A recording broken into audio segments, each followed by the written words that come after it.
Assalamualaikum warahmatullahi wabarakatuh. Perkenalkan, kami dari kelompok 2 kelas PS20C yang beranggotakan Ade Fahmi Ramadan, Alvina Permatasari, Heri Priyadi, Kamila Nur Syifa, Putri Aldiranita, Tania Habibah, dan yang terakhir Wilda Nur Anjila.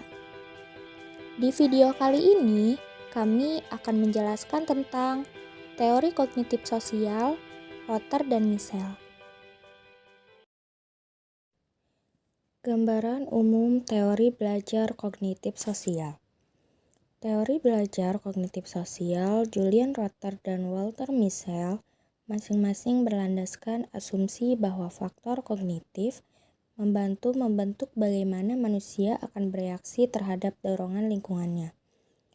Rotter berpendapat bahwa perilaku manusia paling dapat diasosiasikan melalui pemahaman interaksi antara manusia dengan lingkungan yang berarti untuk mereka. Kontribusi faktor kognitif terhadap teori kepribadian telah berkembang dari penelitian mengenai penundaan kepuasan atau delay of gratification. Biografi Julian Rotter. Julian Rotter, pencipta dari skala locus of control, dilahirkan di Brooklyn pada 22 Oktober 1916. Saat memasuki Brooklyn College, ia sudah tertarik pada psikologi, namun ia memilih mengambil jurusan kimia. Pengantar teori belajar sosial Rotter. Teori sosial berdasarkan 5 hipotesis. Teori belajar berasumsi bahwa manusia berinteraksi dengan lingkungan yang berarti untuknya. Asumsi kedua dari teorinya adalah bahwa kepribadian manusia bersifat dipelajari. Asumsi ketiga dari teori belajar sosial adalah bahwa kepribadian mempunyai kesatuan mendasar yang berarti kepribadian manusia mempunyai stabilitas yang relatif. Yang keempat, dari Rotter adalah bahwa motivasi terarah berdasarkan tujuan. Asumsi kelima Rotter adalah bahwa manusia mampu untuk mengantisipasi kejadian. Memprediksi perilaku spesifik. Perhatian utama Rotter adalah prediksi perilaku manusia. Ia mengajukan 4 variabel. Pertama, potensi perilaku. 2. Ekspektasi. 3. Penguatan. 4. Situasi psikologi. 1. Potensi perilaku. Potensi perilaku adalah kemungkinan bahwa suatu respon tertentu akan terjadi pada suatu waktu dan tempat. Potensi perilaku dalam situasi apapun adalah suatu fungsi dari ekspektasi dan nilai penguatan. Apabila salah satu potensi perilaku ini membawa 70% ekspektasi untuk diberikan penguatan, maka seseorang mempunyai prediksi mengenai kemungkinan relatif dari kejadian yang didasari hanya dari nilai penguatan masing-masing perilaku. 2. Ekspektasi. Ekspektasi merujuk pada ekspektasi seseorang bahwa suatu penguatan spesifik atau seperangkat penguatan akan terjadi dalam suatu situasi. Ekspektasi dapat bersifat umum ataupun spesifik. 3. Nilai penguatan.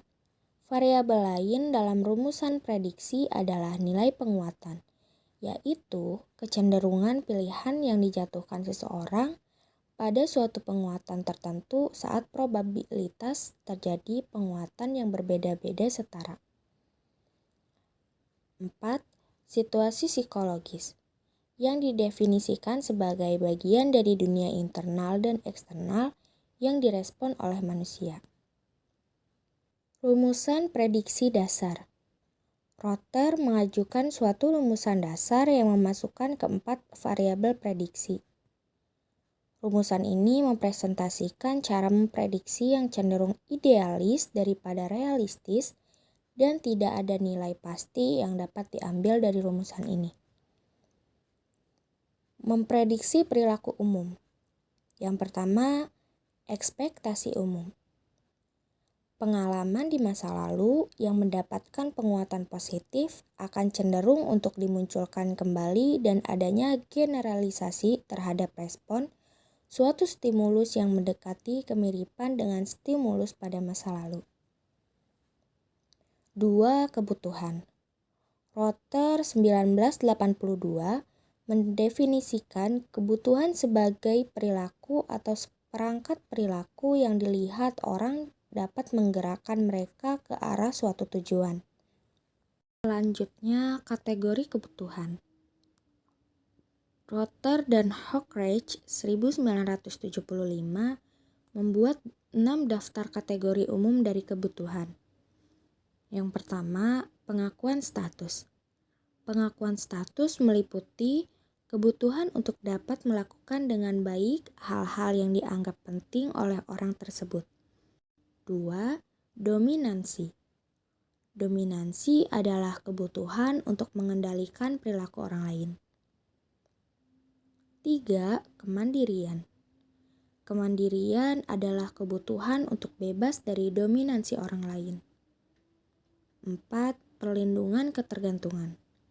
Seperangkat kebutuhan yang hampir sangat berkebalikan dengan kemandirian adalah kebutuhan untuk perlindungan dan ketergantungan. Kategori ini meliputi kebutuhan untuk diperhatikan oleh orang lain, dilindungi dari rasa frustasi dan sesuatu yang menyakitkan, serta untuk memuaskan kategori kebutuhan lainnya. 5. Cinta dan afeksi. Kebanyakan orang mempunyai yang kuat untuk cinta dan afeksi, yaitu kebutuhan untuk diterima oleh orang lain yang lebih dari sekedar pengakuan dan status, untuk dapat memasukkan beberapa indikasi bahwa orang lain mempunyai perasaan positif yang penuh kasih sayang untuk mereka. 6. Kenyamanan fisik. Kenyamanan fisik adalah kebutuhan yang paling mendasar karena kebutuhan lain dipelajari atas kaitannya dengan kebutuhan ini. Selanjutnya yaitu komponen kebutuhan. Mempunyai 3 komponen penting yaitu 1. Potensi kebutuhan.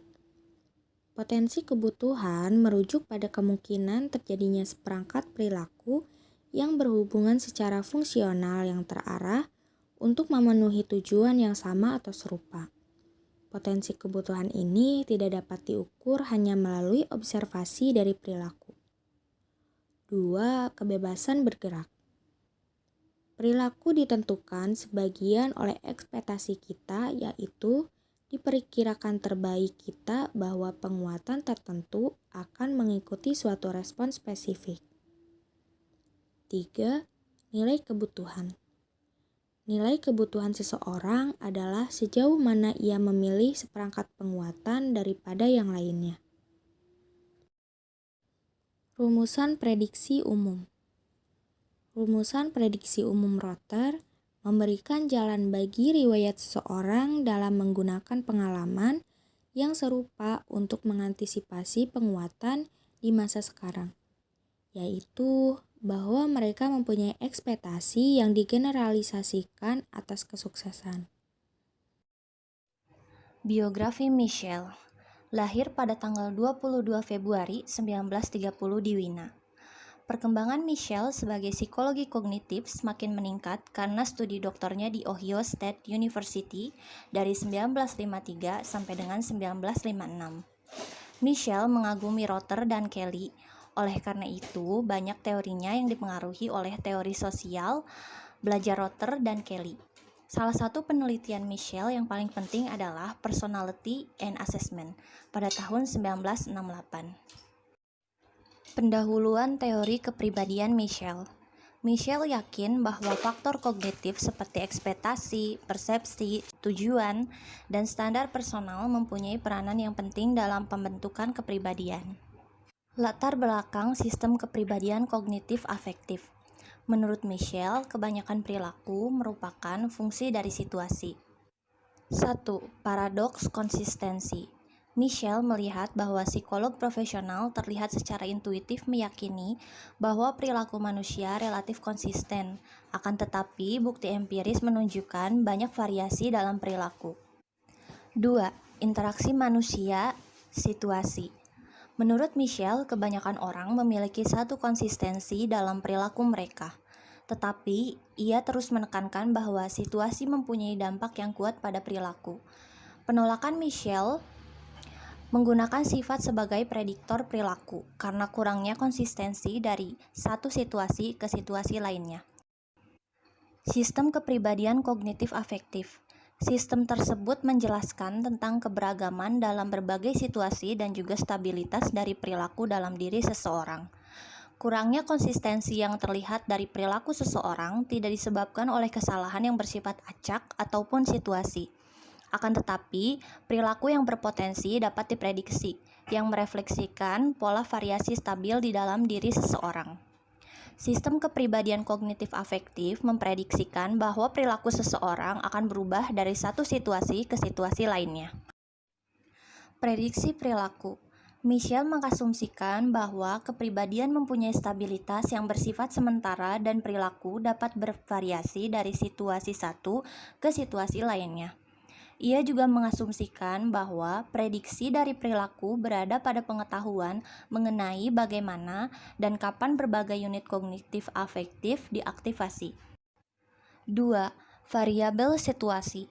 Pengaruh relatif dan variabel situasi dan kualitas pribadi dapat ditentukan dengan mengobservasi keseragaman atau perbedaan dari reaksi manusia dalam suatu situasi tertentu. 3. Unit kognitif afektif. Unit-unit kognitif afektif meliputi semua aspek psikologis sosial dan psikologis dari manusia yang menyebabkan mereka berinteraksi dengan lingkungan mereka menggunakan pola variasi yang relatif stabil. Unit ini meliputi strategi pengkodean, kompetensi, dan strategi regulasi diri, ekspektasi dan keyakinan, tujuan dan nilai, serta respon afektif. Strategi pengkodean yaitu cara manusia mengkategorisasikan informasi yang diterima dari stimulus eksternal. Kompetensi dan strategi regulasi diri, yaitu keyakinan kita atas apa yang bisa kita lakukan berkaitan dengan kompetensi, dengan cara mengobservasi perilaku kita dan orang lain. Kita belajar apa yang dapat kita lakukan dan tidak dalam situasi tertentu. Sedangkan strategi regulasi diri adalah mengontrol perilaku melalui tujuan yang diberikan pada diri sendiri dan konsekuensi yang dibuat sendiri. Ekspektasi dan keyakinan. Dari pengalaman sebelumnya dan dengan mengobservasi orang lain, manusia belajar untuk melakukan perilaku yang mereka harapkan akan menghasilkan pencapaian yang paling bernilai secara subjektif. Tujuan dan nilai. Nilai, tujuan, dan minat bersama dengan kompetensi adalah beberapa dari unit kognitif afektif yang bersifat stabil. Respon afektif meliputi emosi, perasaan, dan reaksi fisiologis. Kritik terhadap teori belajar kognitif sosial. 1. Rumusan prediksi dasar dan prediksi umum sepenuhnya bersifat hipotesis dan tidak dapat dikaji secara akurat. 2. Dalam kriteria mengorganisasikan pengetahuan, teori belajar kognitif sosial memiliki nilai sedikit di atas rata-rata. 3. Rumusan matematis berfungsi sebagai kerangka berpikir yang berguna untuk mengorganisasikan pengetahuan, akan tetapi tidak dapat memberikan bentuk tindakan yang spesifik untuk kalangan praktisi, karena nilai dari setiap faktor yang ada dalam rumus tersebut tidak dapat diketahui secara pasti. 4. Teori ini relatif sederhana dan tidak berusaha untuk memberikan penjelasan mengenai semua kepribadian manusia.